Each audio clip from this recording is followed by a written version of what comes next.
भारत वो देश है जिसने कोरोना के संकट में दुनिया के 150 से ज्यादा देशों को उस संकट की घड़ी में दवाइयां भेजी।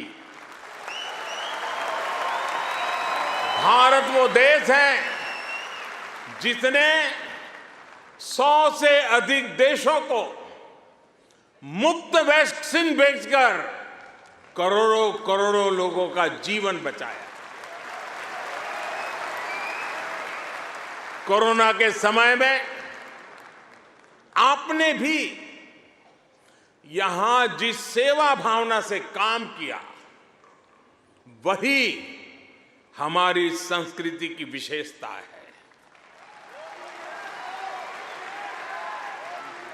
आज शहीदों के सरताज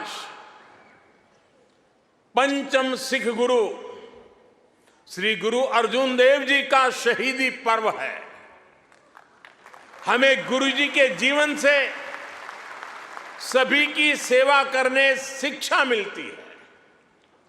गुरु अर्जुन देव जी ने ही दसंध प्रणाली शुरू की थी। इसी प्रेरणा से कोरोना के दौरान भी कितने ही गुरुद्वारों के लंगर ने यहां लोगों की मदद की। इसी दौर में कितने ही मंदिरों की रसोई यहां पीड़ितों के लिए खुल गई। ऑस्ट्रेलिया में रहकर पढ़ाई कर रहे स्टूडेंट्स भी बड़ी संख्या में लोगों की मदद के लिए आगे आए। विभिन्न सामाजिक संगठनों ने भी इस दौरान बहुत लोगों की मदद की। भारतीय कहीं भी रहे, एक मानवीय भाव उनमें समाहित रहता है। साथियों, मानवता के हित में ऐसे ही कार्यों के कारण आज भारत को फोर्स ऑफ ग्लोबल गुड कहा जा रहा है। जहां कहीं भी कोई आपदा होती है, भारत मदद के लिए तैयार मिलता है। जब भी कोई संकट आता है, भारत समाधान के लिए तत्पर रहता है।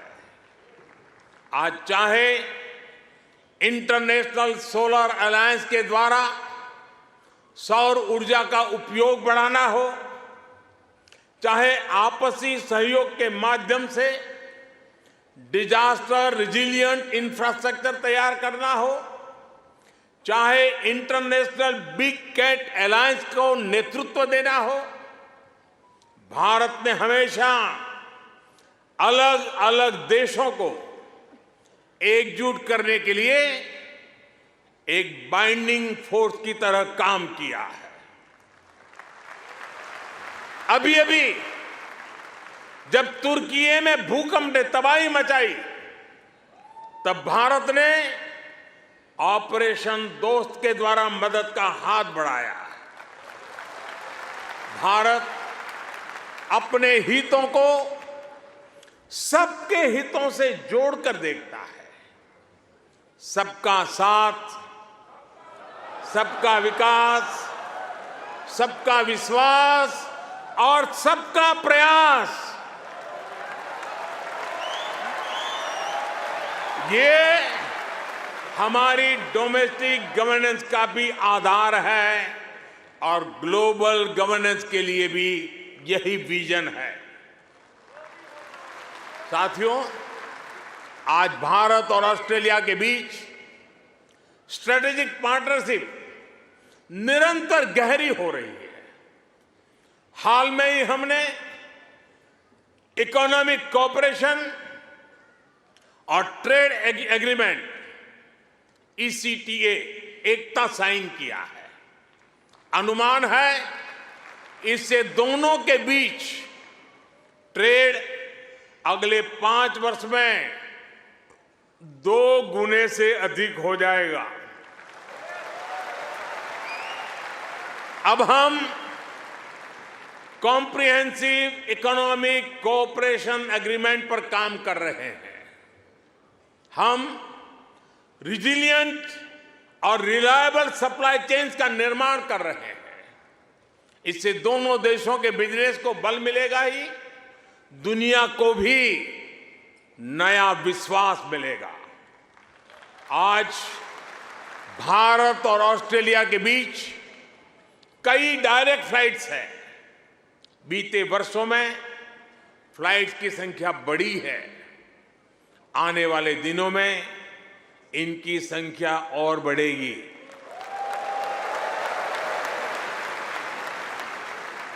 एक दूसरे की डिग्रियों को मान्यता देने को लेकर भी दोनों देश आगे बढ़े हैं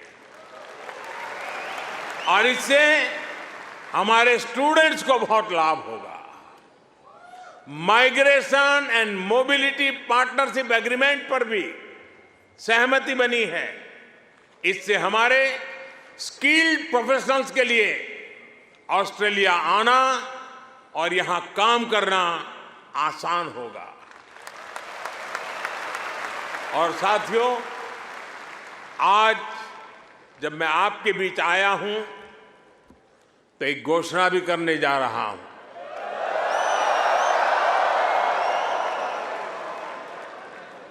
ब्रिस्बेन में भारतीय समुदाय की बहुत समय से जो मांग थी, अब उसे पूरा किया जाएगा। जल्द ही ब्रिस्बेन में भारत का एक नया काउंसलेट खोला जाएगा।